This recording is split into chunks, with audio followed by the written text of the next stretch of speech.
Hello everyone, welcome back to the channel. My name is Adam Smith, and inside this video I'm excited to be showing you Cryptborn. This comes from Misfit Hobbies, and it will be landing on Kickstarter in the very near future. The exact date and the campaign page link can be found in the pinned comment and video description.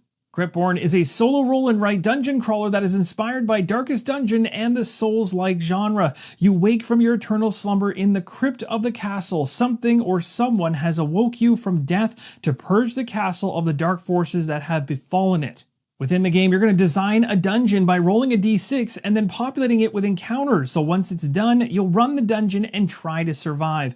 Each dungeon will have a boss, but the goal isn't always to kill the biggest, baddest thing in the dungeon, but instead to just simply survive. To get through to the next stage, in this game, winning means staying alive.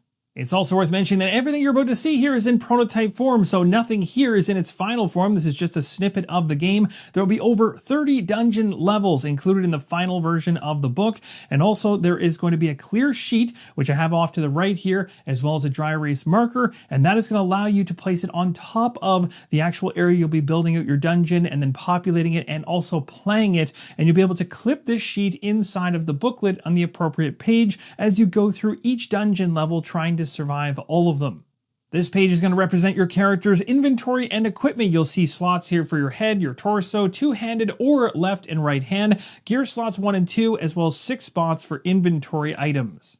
Further inside the booklet, there's some flavor text I'll be reading in a moment, a game overview section, the structure of the game, and difficulty and progression. Let's focus on the narrative to start things off and find out more about the universe we're inside of.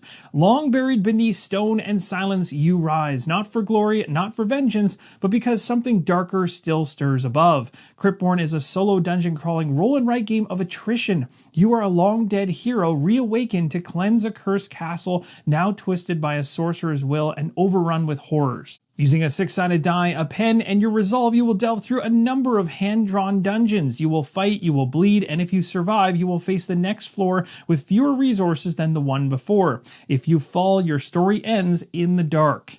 Now this section here is a game overview giving you a great idea as to how the game is structured, and it gets more into that on the right hand side in a second, but you can see here that every dungeon or floor in the game is a self-contained challenge, and you're the one that actually gets to design that dungeon, but again, it's got randomization involved, so yes, you're designing the structural look of the dungeon within the limits of the game, but you're also going to go ahead and populate the dungeon with a number of randomly generated things, and that's going to ensure that every single time you play the game, it's going to be unique and it'd be a complete adventure for you to explore on your own. And as I mentioned, it's right at the bottom, your ultimate goal is to reach the top of the tower and confront the necromancer who waits within it, but the path to get there is long, cruel, and hungry. For every dungeon level that you go through, known as a game session, it's broken into 4 major pieces: designing the dungeon, populating the dungeon, exploring the dungeon, and then ending the run. All the details are specified here, so you can pause the screen and read them if you wish. Again, this is all prototype and subject to change. As I mentioned prior, the difficulty and progression at the bottom here does let you know the standard way to play the game is on the pain side of the equation. It is a Souls-like after all and inspired from that side of the equation, so it wants you to struggle, and you're going to struggle to survive for sure, but you can also lighten the mood and make it more of a narrative experience in terms of moving forward and progressing quicker without all the punishment side of the equation. But to get the true feeling of the game, you want to go down that standard road. So a key thing to remember around death, playing the standard difficulty, is that when you die, you are done. Your run is over and you must start from the very beginning. However, if you go down that more casual narrative experience route for difficulty, then as it mentions here, it allows for full healing between dungeons, which of course is going to help you survive longer than normal, ignoring the permadeath rule and continuing using the same Cryptborn. So in other words, you can actually die and then continue to repeat attempt that particular one over and over until you pass it. So again, that gets down more of the light road of the equation, but it's nice to have flexibility. The final thing I want to show you before we get towards that very first step of our game session, which is designing the dungeon, is I want to actually show you this section here, which specifies exactly how that is done. You can see why designing the dungeon matters, designing a dungeon in general, the starting room, hallways, middle room, end room. These are the things I'll be touching on as we actually create the structure of the dungeon together. Our Cryptborn hero arises, and we attempt to cleanse the castle one dungeon at a time.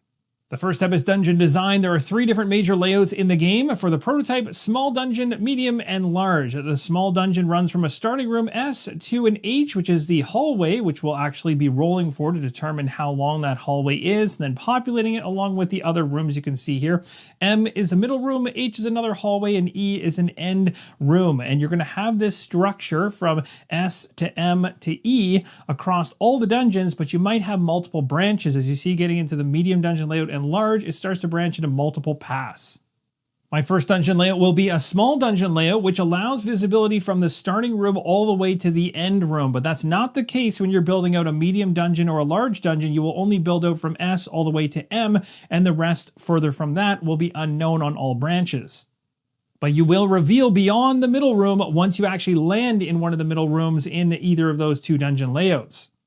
So this being the first part of a game session, which is to create the structural layout of the dungeon, the second is to populate it. You'll see exactly how that works here. You can pause the screen to read it if you wish. And also rolling for encounters. In other words, what is going to show up in specific squares. Again, depending on whether you're playing a small dungeon layout or the medium and large layouts, you're going to have differences in terms of how that is completed.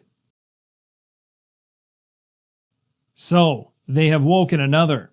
It begins as a pressure behind your eyes, a weightless vice tightening not around your skull but inside it. There is no sound, no echo, no breath, but a presence pushes through the cracks in your consciousness. It slithers into your thoughts like smoke beneath a door, coiling around what remains of you. The words are not heard but felt, etched into your mind with quiet contempt, cold and intimate like something that already knows you. Did they tell you why? Did they promise you peace, purpose? You poor broken thing, you don't even remember dying, do you? And then, silence. Not peace, but absence. The voice withdraws like a shadow slipping behind the walls of your mind, but it does not leave. You can still feel it, watching, waiting, as if merely choosing not to speak. The air is no different, the crypt no darker, but something has changed. You are not alone, you never were. Now here's a look at the prototype structure of this dungeon. You'll see small dungeon keyword at the very top, the title of the dungeon, the Ancestral Burial Chamber. There is some flavor text I'll read in a second. There's also 6 different types of enemies you can run into, and of course the main boss, the Fallen King. Loot is mentioned below that, and there's also an enemy reference here for keywords which are attached to either specific smaller enemies or the king itself. They buried them deep, kings, queens, bloodlines broken by time. The stone walls weep cold air, and names long forgotten are etched into every slab. But something stirs behind the carving, something that does not rest. Alric was the last monarch laid beneath the castle, entombed with honor, promised remembrance, but time is cruel. Now he stirs, rusted armor pulsing with cold light, a rune-carved blade in hand. Scrolls of parchment cling to him by wax seal, royal decrees, broken oaths, the names of those who failed him. He has not torn them away, he has not forgotten. To face Alric is to stand before a grove that was never left in peace, and be judged by the one who still wears the crown. For this small dungeon, here are the types of enemies we could potentially run into, and they each have a number associated to them that will tie back to a side on the D6. The enemies are all summed up in an attribute row, which is awesome. You're going to see an attack value, damage, defense, and HP. So the attack means when it makes a roll against us to hit us, it needs to get a 5 or 6 in order to do so. In terms of how much damage it'll throw at us, it's based on the value that is beside it. So a 1 in the case of the Watcher. Now, if we're going to go ahead and try and attack it, the defensive value is what we need to hit or exceed in order to get the hit against the enemy. It will typically be 1 damage going through, which would knock off from the 2 HP it has. So it would have 1 remaining. Now, items and loot you find inside the game could modify what you actually do in terms of damage, whether it's coming from the enemy or yourself. So at this point, let's take our sheet, and in the final version of the game, you won't just be laying this sheet on top like I'm doing right now, you'll also be clipping it over top to ensure that it stays in place. So it might move around a little bit, I'll adjust as I need to. In the final version, you won't have to worry about that, but essentially, you'll be able to use a dry erase marker as intended to draw out the structure of your dungeon as the very first thing you do. So let's go ahead and make that happen. For my playthrough, I'm going to be using some paper clips to keep the sheet in place. In the final version, there will be clips included to ensure the sheet stays where it needs to be. Let's go ahead with a dry erase marker as well as a dime. We'll keep them nearby. We're going to use this right now and create our small dungeon layout. The first thing we need to do is mark the starting room. So we choose a space anywhere on the grid and mark it with an S. Simple as that. Now we're going to go ahead and roll a die to create the very first hallway, which will be between the starting room and the middle room. We're going to roll the d6 in order to determine how many spaces are between those two rooms. So let's find out. It's going to be 2. All the rooms inside the dungeon have to be created orthogonally, so we have to pick from one of the 4 sides of the starting room. I've chosen the one towards the south, placed the very first square for the hallway, and the second one I actually placed off to the right. You don't have to go in a straight line. You can actually create a twisting, turning pattern if you wish. There are 3 rules around this, though. You have to stay on the grid, of course. You can't do diagonal paths, as I mentioned, and it cannot double back over itself. Now we place the middle room, and again I have options. I could have chosen to place it to the north or to the east or to the south, but I chose to place it to the south. Now we need to place another hallway, so we have to roll again a d6 to determine how many spaces the hallway will be, and this is going to connect the middle room to the end room. It's going to be a 6. And I decided to create a little bit of a winding trail. So we have 3, 4, 5, 6, and then the last one to place is the end room. Again, in this configuration, I could place the end room south, west, or north. Creating the design of the dungeon is literally that quick. We can now go to populating it with encounters. Now there's a full reference table here for populating the dungeon, so make sure you pay attention to what type of dungeon you've created in terms of layout. So small dungeons will use the hallway encounter table for all dungeons, which is comprised potentially of rolling a d6 and finding combat, loot, treasure, or a completely empty space in each of the hallway sections that we created. And then the middle room will also have a separate roll for small dungeons, determining whether combat, loot, or combat will occur inside of that space. You'll see once you get into medium dungeons, you'll have differences in terms of the table layouts, and this prototype only goes as far as medium. Large tables will show up in the final version.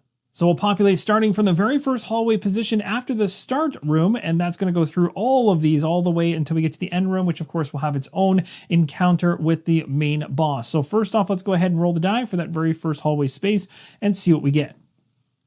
The first one we run into is going to be a combat right off the hop. We're going to go ahead and roll for the next. It's going to be a 5. That means this hallway space will be empty. Let's roll for the middle room. We're also rolling a different table for the middle room. Let's find out the number we have, 3. So there's going to be some loot in the middle room. Again, if you want, you can make the M smaller and just place the loot icon inside if you wish. I just place it off to the side for now. On the right-hand side, there's a notes section. You can use it as you please to write creatively about your journeys through this dungeon level. You can also use it to track the loot that you've picked up, which is a good idea for that notes section. On the HP side of the equation, your Cryptborn will be 12, so I'm going to go ahead and place it in just a moment, and the enemy HP can be tracked as you go through combat, and we're going to actually end up in a combat right away. If the enemy HP is simplistic at 1 or 2, easy to track on your own, but as you get to higher tiers of HP, you're going to probably want to put that in the box. Let's now head into gameplay. We're going to leave our starting room of the dungeon and head into the hallway here where we're going to encounter a combat. We have 6 potential enemies we could run into. Let's roll a d6 and find out which one it is. It's a 2. That's a hollow noble. Now I'm going to go ahead and actually end up using the die in order to track HP for this character, so it's at 2. We'll tick it down as we do hits against it. I'll be rolling a separate d6 to roll for combat going forward and using this one to track my HP. Now, in the final version of the game, I believe 1 die will be included, so you can just write it down if you wish. But for me, on video, it makes more sense to just quickly tip the die number. I'm going to go ahead and roll this d6. The very first step of combat is beginning combat, which is walking into a room in a hallway with combat, or potentially a middle room that has combat as well. Now, the next thing that happens is the player, myself, is going to attack first. So I roll a d6, and I'm looking to get equal or higher to the enemy's defense value. So the defense value here is 3 or higher. So we got a 50-50 shot of hitting. That was perfect. A bare minimum to succeed, which means 1 damage going through. If I happen to have any loot, it could modify this whole situation. But in this case, 1 damage going through takes it down to 1. And at this point, my attack is done. The enemy now retaliates if they're still alive. So now the enemy is going to use its attack roll, which is a 4+ in order to hit. So let's see how we do. And actually, I was mistaken there. A 3+ in the defense was more than a 50% shot at actually hitting me. That was a silly mistake on my part. 50% chance, though, for the Hollow Noble right now at a 4+. So 4, 5, and 6 of the 6-sided die will hit me. So let's see how it goes. Hopefully not. Yes, it was a miss. I like it. And we'll repeat rounds in this fashion, so it goes back to me now making the attack against the defensive value here. So 3 through to 6 are going to be a hit, and that'll be enough to take it out. And we didn't. So it's going to come back at us now, and it's going to be rolling 4 to 6 looking for, and it got it. So it hits us for 1. So my HP drops from 12 down to 11. All right, let's see if we can finish this thing off. We're looking for a 3 or higher, and we got ourselves another 2, so another miss. It's coming back at us. This is not good. I thought this was going to be easy, and it's getting harder. It is going to hit us for another damage. I don't want to lose this much health this early in the game, so here's hoping that doesn't happen again. Come on, let's land this hit. We got ourselves a 4. That's going to do it. All right, so we got through that combat encounter, and we took 2 hits along the way, which isn't so great. Let's continue on down the hallway. We're going to go to the next room, which has absolutely nothing inside of it. And moving down into the middle room at this point, we're able to go after some loot.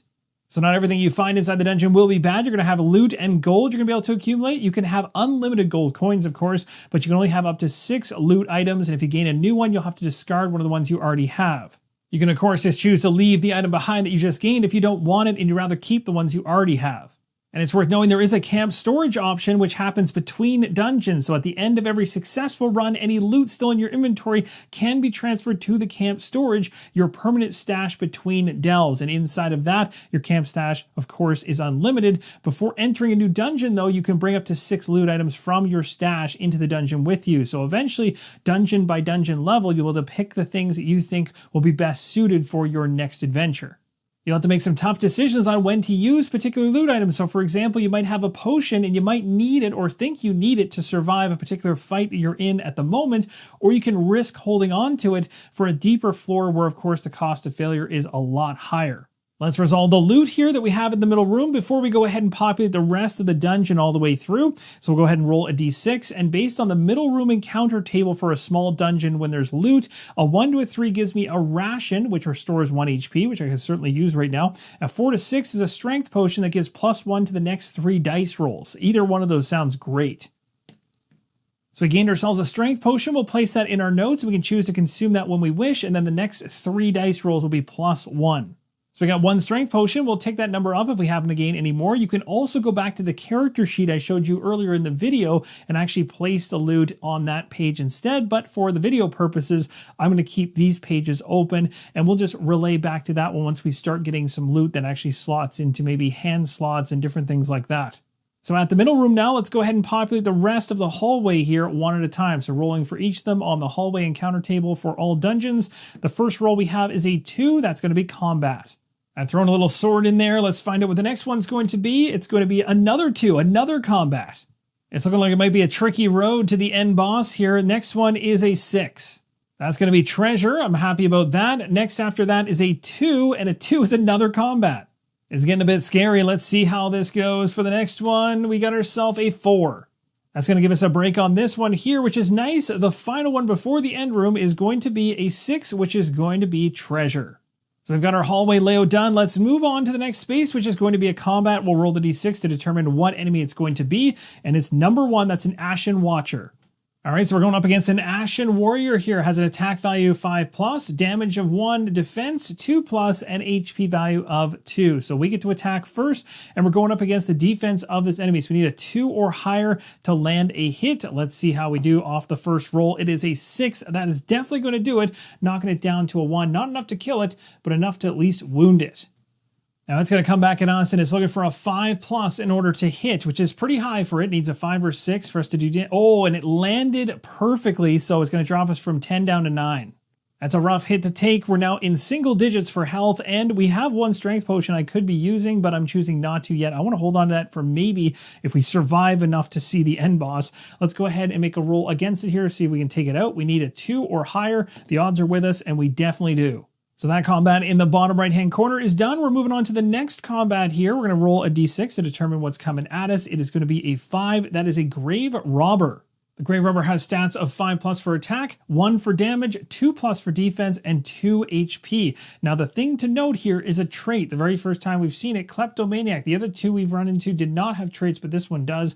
It's detailed down below. I'll read it out for you. It says, on a successful hit, it's going to steal 1 gold from the player. If the player has no gold to steal, it'll take an item. If it has no item, the player will take 1 additional damage, which is not good. So let's go ahead. We're going to be attacking it first, but we know we won't be able to take it down cleanly. So here goes. It's got 2 health. Let's roll our die and see what we do for a hit. We need to land a 2 or higher to make that happen, and we just did. So that's awesome. We'll tick this thing down to 1.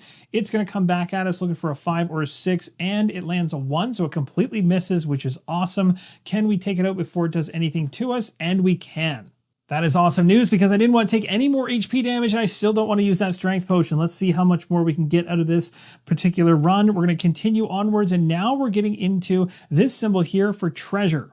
So we found treasure in the hallway. We're now going to roll a d6 to determine how many coins we've found. We've got ourselves 3.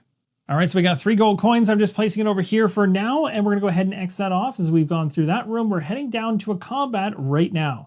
And who are we going to be facing? It's going to be 6. For the first time, a Stone Sentinel. Whoa, the attack value here is 6+, damage 1, defense is 3+, hard to hit, and it's got 3 HP. Now this might be where the strength potion would come in handy, with the defense value of this enemy being higher than the other ones. It's actually higher, I believe, than all of them except for the Hollow Noble. So we have actually dealt with one that was pretty tough before as well, but this one still has more HP. But let's see if we can actually get through this on our own here. So we're going to go ahead without any kind of potion involved. We got ourselves a 5. That is going to get past the defenses, knocking it from 3 down to 2. It's going to come back at us, and it needs a 6 in order to hit. So it's very slow, not going to happen, which is great. We're going to go back at it, see if we can get it. A 2, that's not enough. It's coming back at us. It gets a 5, which is close, but not enough.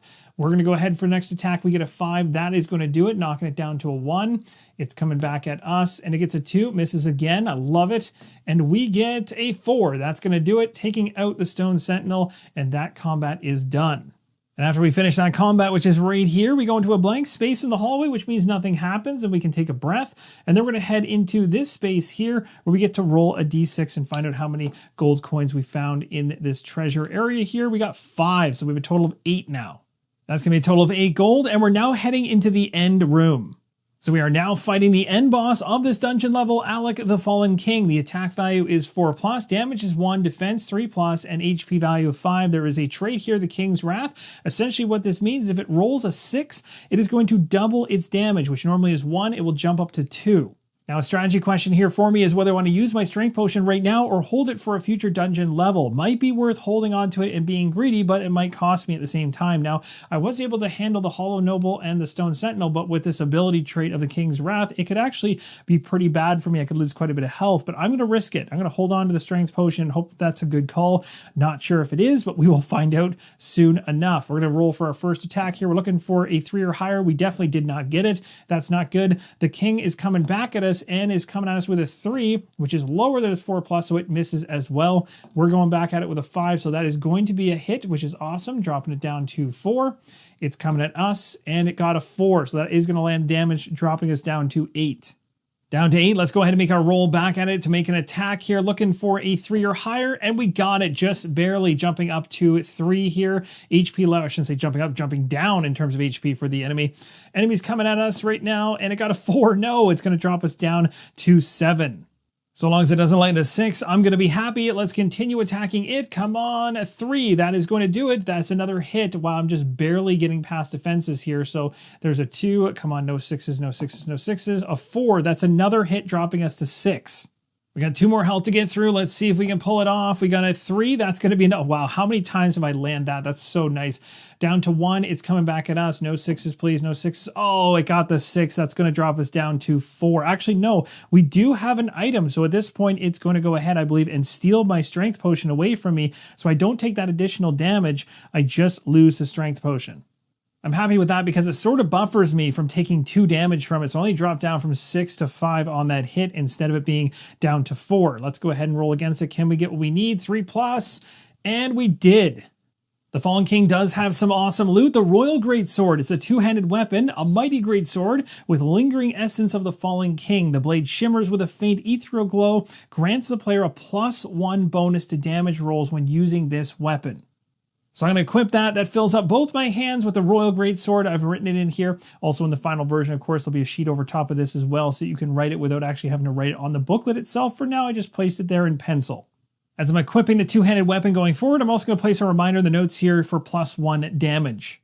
Now, it's important to note whenever you run into a combat encounter inside the game, you cannot just choose to flee it ever unless you happen to possess something that allows you to do so.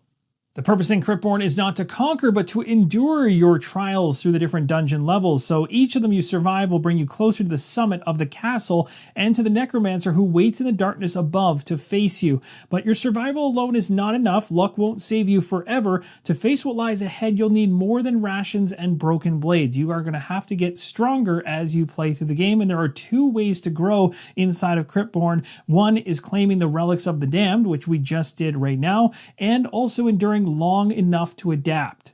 As you just saw with the Fallen King, be aware of any unique equipment you can pick up from the bosses when you take them down. These will be powerful items that equip to your character based on the limited equipment slots you saw on the character moments ago, but these items are going to offer you increased maximum health potentially, bonus damage as you saw in my example, extra inventory space, resistance to status effects, or you can even have the ability to cheat death altogether. Be aware of the fact, though, that these unique items can be stolen, destroyed, or lost. If you die while carrying one, it remains behind on the floor where you fell, lost in the dark. So boss rewards are the first way your character can grow inside of Cryptborn. The second way is through endurance rewards, which come as part of leveling up your character. So with every boss you defeat inside each individual dungeon, you're going to be able to gain permanent enhancements to your character, whether it's maximum strength, attack strength, inventory size, or some other advancement defined by the progression system in the game. At the time of printing for this prototype, the leveling system was tied to the completion of dungeons. So every time you completed one, you keep track of that on a camp sheet. And as you progressed across the camp sheet through a number of different dungeons, at certain points, you'll be able to level up your character. Now, it's worth mentioning the designer's also exploring a points-based level-up system, so essentially you gain a certain number of points dependent on the structure layout of your dungeon, and then those points can then be converted into upgrades like additional dice rolls or changes to your health and things like that. So instead of having a linear upgrade path where it's based on the number of dungeons you've completed before you get to an upgrade, you instead could just get points and then actually convert those points to something you could potentially use right away or save them for bigger upgrades later on. So they're exploring both of those options, and of course they appease different crowds, whether it be casual or the more hardcore hobbyists. So for right now, we'll check this one off as a victory, and we're not going to be upgrading our character, but we certainly gain some boss rewards. Now, for those that are wondering what the gold can be spent on, it's tied to the dungeon trader, and that trader can come up as a random encounter on the middle room of medium dungeons.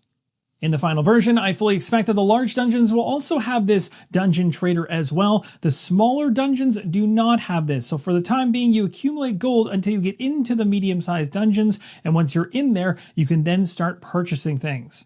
And here's an example in the prototype of what the dungeon trader has on him. He's got health potions, stealth cloaks, antidote, torches, bandages, soul embers, ration packs, gut pouch, all kinds of different things you could potentially pick up to bolster your trek of survival through the dungeons. Join me as we dive into another dungeon inside of Cryptborn, and instead of going into a small dungeon as would be intended next, in the prototype we're actually going to jump one further ahead to the medium dungeon, so I can show you that setup as well as how that goes, and I can tell you with 5 HP, it probably won't be very long. This dungeon is known as the Torturous Chamber.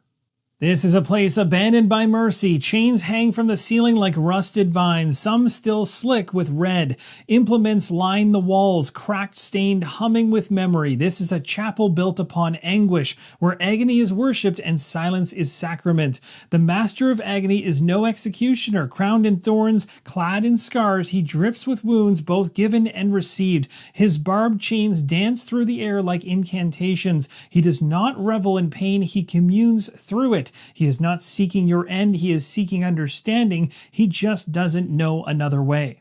Inside of this dungeon, we've got a number of different enemies. The Brute, the Acolyte, the Tormented Soul, Master's Assistant, Sadistic Jailer, and the Mutated Thrall. The Master of Agony leading the charge as the final boss. Loot is tied there. It looks like it's a cleaver. And we got an enemy reference across multiple traits here that we'll be taking a look at as we go further into the dungeon.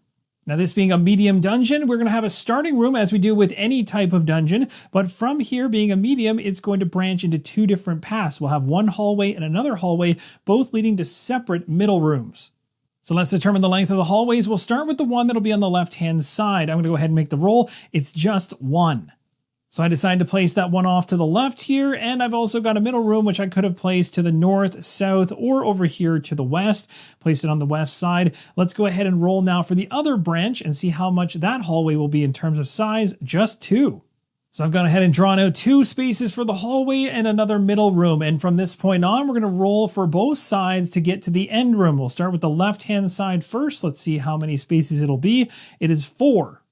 That's going to do it for the left-hand side. Let's go ahead and roll for the right-hand side and another 4. And we'll go ahead and create this one branching off to the far east. Let's now populate the medium-sized dungeon, which is only populated from the starting room to the middle room for both of the branches. It stops right there. Now, I also did this in a similar fashion with the smaller dungeon I first showed you. I just did this for thematic reasons. Thought it'd be kind of cool to wait till the middle room to resolve the rest of them. But as I mentioned right on screen, when you're playing in the final version, the entirety of the smaller layout dungeon will always be all populated. So I'll start things off by populating to the left of the starting room. So we're going to go to this hallway space right here, rolling on the hallway table you saw, even in the smaller dungeon. So a 1, oh no, it looks like a 2 here. So right at the gates, we got combat up front. Now we're going to roll on a separate table for medium dungeons specifically for the middle room. Let's go ahead and find out what it is. And it ends up being a combat encounter. When you're rolling for the medium dungeon's middle room, it could be on a 1, 3, and 5 combat. On a 2, it's a campfire where you get a chance to restore some health and you roll a d6 for that, which I would have loved. A 4 is treasure and a 6 is the dungeon trader. So we'll stop right there. As in a medium and large dungeon, you don't go any further than the middle room. So we're going to go ahead here from the starting room and go the other way for the hallway space first. Doesn't matter which way we go, we got swords popping up all over the place. Let's go for the next space below that. This one will be an empty space, and let's roll from the middle room. Maybe we get the dungeon trader, maybe we don't. Now, based on the layout here, and we have 2 combat encounters going to the left, 2 going to the right. This is a longer path. We might as well take the shorter path to see if we can actually survive long enough to go to the boss. So let's jump into our very first combat encounter. Heading into this hallway space, let's roll the d6 and see which enemy we're going up against. It's going to be, ooh, it was a 6. It's now a 2. All right, so a 2 is going to be the Acolyte here. Attack 5+, damage 1, defense 2+, and HP of 3. So I got the die set for HP. It says Blood Pact is the trait that says for each hit taken by the Crimson Acolyte, it inflicts 1 damage to the player. That is definitely not good. It's for each hit taken. Okay, so our hits now do double the amount of damage as normal. Normally it's 1, but thanks to the +1 damage, it'll be 2. So every time we do a hit of 2, it's doing 1 back to us, which I don't like. Let's go ahead with the roll and see how we do. We want to see a hit, and we definitely got it against the plus, or the 2+ defense. So we definitely do the 2 hit against it, dropping it down to a 1, but it hits us back, dropping us from 5 to 4. So our health is whittling away. Let's go ahead, and it's going to have an attack coming at us. Is it going to be bad? Oh, it just missed out on making its attack, so it misses. Awesome. We're going to go ahead and hit it, and it's going to hit us back if we do. And we actually do landed just barely, and we are able to take it down, but it is going to hit us for 1. That battle cost us 2 HP. We are on the brink of death here with 3 HP. We finished this combat here. We just moved into this middle room, which has a combat we have to do right now. So we'll roll the die and see what enemy we're facing. Unfortunately, it's the same enemy we just had, which has that nasty trait, Blood Pact, so this is probably not going to go well. We're going to roll here. Oh, we missed right off the hop. That is not good. It's coming at us, and it does not. It misses. It needed 5 or higher. We go back at it with 2. That's barely enough to get the hit, so it counts as 2 damage. We are going to knock this thing from 3 to 1, but it hits us back right now for 1 damage. So we are now currently at 2, and it's going to roll to hit us. Oh, this is not good. Let's see what happens. 4. A 4 is going to be a miss from it, thank goodness, because that would have put us in a situation where we could not have come back from with only 2 health. If it hits us one more time and then we hit it to kill it, it's going to kill us off, so that's not good. But in this case, it missed, which is great news. Let's see if we can do the final blow here. 5, that's going to do it, knocking it off, but it does come back at us for 1, so we're down to 1 HP. I'm hanging on by a thread with 1 health left. Remember again, though, in order to show you a medium-sized dungeon, I had to jump past a small dungeon. So that basically puts me in a spot where I am taking on stronger enemies in this medium dungeon faster than I normally would have. But I wanted to show you the structure of this one, how it lays out differently than the small dungeons. We're going to continue on past this middle room as I've now completed this combat, just barely surviving it. And we're going to head down to this room right here. But before we do, now that we've reached the middle room, we need to populate the rest of this arm here. We do not populate the other side as we did not traverse down that way. All right, so the very first roll we have here for the very first spot is going to be a 2. It's a very tough dungeon. There's lots of combat in this one. We're going to roll again, and we got ourselves a 5. That'll be an empty spot. We're happy with that. Next up on the corner here is a 1. That's going to be combat. And last but not least, a space right before the end room is going to be a 3. And that's going to be a loot. So let's go ahead now into combat, see if we can even survive this, because depending on the traits and the battle itself, I may not come out alive. All right, so let's roll a die and find out which enemy we're dealing with here. It is a 1. It's going to be the Brute. Attack 4+, damage 2, defense 3+, HP is 4. Now, what's nasty about the Brute is that the damage from this guy is coming in at 2, which is a ton. Regardless, only 1 HP, it wouldn't matter, but this guy would have been a rough one to get earlier, would have ripped through my defenses faster. Iron Fist is the trait. It says on a successful hit, the Iron-bound Brute applies a -1 penalty to the player's next attack roll. That's also not good, so that has to be on a successful hit for it first. We're going to go ahead and try hit it before. Let's see what we do. We get ourselves a 2, and it's not enough to get past its defense, so that's not good. I got a funny feeling this Brute is taking us down. Oh my, it completely missed. I got a chance here. There's a 5, so that's going to be a hit, and its defense was 3+. So we're doing 2 damage, dropping it to 2. Can we hold off enough to win this? A 3 is not enough. It still is missing on me. Come on, and we got a 3. We actually took it down. Do I think we're making it to the end room and surviving? Probably not, but this is still fun to push forward anyway. We're going into the next room here, which is a nice break, and then we head into another combat right now. All right, let's find out what enemy we're fighting against this time. It's a 6. That's going to be the Mutated Thrall. This one does not have a trait.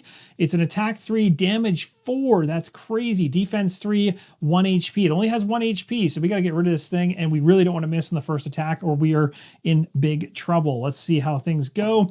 We got ourselves a 4, and that is going to get past the defense. We do 2 damage. It is taken out, and we have survived. Now we're moving on to our loot position here, which we get to roll a d6 and determine what we gain from the treasure, which I'm hoping, sorry, not treasure, that's a different thing, that's the coins. This is loot, and we're going to see what we gain out of it based on the table. A 1 rolled is rations, and we can use these rations to restore 1 HP. I'm no longer on the edge of death. We can move into the end room and take on the torturer. Inside the chamber, the Master of Agony waits us with 7 HP, defense 3+, damage 2, attack 5+, has a number of traits here, actually 3 of them. The first trait is the Aura of Suffering. It says that the player rolls a 1 on their attack roll, the player takes 2 damage. That is enough to kill me just in and of itself. The next one is Chains of Torment, and that one says on a roll of 6, the Master of Agony deals an additional 1 damage and forces the player to lose their next turn. That's not good, so that's on their roll from what I'm reading. And then the Relentless Pain one here says when the Master's health drops below 5, their damage increases to 3, and their attack roll requirement is reduced to 4+. Wish me luck, because I'm going to probably go through an absolutely gruesome death here against this enemy. Let's see what we can do off the first roll. So we're looking for a 3+ in order to hit, and we didn't get it. What we did get, though, is the triggering of the Aura of Suffering. If the player rolls a 1 on their attack roll, the player takes 2 damage, and just like that, the 2 damage that we have is vanquished, and so is our Cryptborn. And that, my friends, was a loss. This was a lot of fun to go through. A very quick playing game, which is easy to take anywhere and set up and play and enjoy in a true solo fashion. And that, solo gamers, will wrap up my Kickstarter preview of Cryptborn, coming from Misfit Hobbies, landing on Kickstarter, if not already, very soon. You'll see the actual campaign page link in the pinned comment and video description if you want to follow along or jump in on the campaign. Hopefully this gave you a great idea as to how things are set up, how it's played, and you can also see the very small footprint on the table. This lends itself very well to travel. You can easily just close up the booklet and take it with you wherever you go, as all you really need at the end of the day, although I use a couple extra dice, is just a single die. You need 1 marker and a way to erase with it, and that's essentially it. That's all you need in order to have fun with this one, and I imagine that there'll be lots of people comparing how well they've done and how far into the dungeons they were able to do in the future when this thing releases in its final version. Thanks again, solo gamers. Let me know in the comments down below any thoughts or questions that you have around this one. Would love to see that, and as always, keep on rolling solo.